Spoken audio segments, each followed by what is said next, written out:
صلی اللہ علیہ وسلم کھانے یا پینے کی چیز میں پھونک نہیں مارتے تھے اور اس کو برا جانتے تھے. پھونک کو کھاتے نہیں. چائے پیتے سے وقت بھی پھونکتے، کھانے کے وقت بھی پھونکتے. عام طور پہ اب کے بچوں کو بیماری کیوں لگتی ہے؟ حضور کی سنتوں کو چھوڑ دو.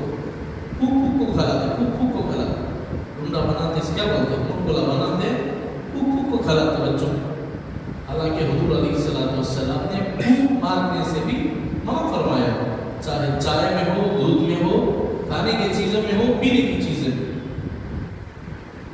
کھانے کو سونگ کر کھانا مکروہ ہے. سونگنے والا جانور ہے کون سا؟ کتا. انہیں سونگ کر کھانا. اللہ نے ہمیں انسان بنایا، فی احسن تقویم بنایا، سب سے خوبصورت، سب سے اچھا ہونا بنایا.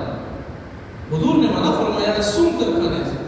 کیا تمہیں پاس ہے کھانے میں رات کا کھانا اتر گیا ہے، ایک مرتبہ سنتے کون کی بولتا کھانے کے وقت میں ابا بولے گی، امی بولے گی، کھانے کے وقت میں جب پاس دکھتا ہے تب سن سکتے. ہر سونگ کر کھانا نہیں.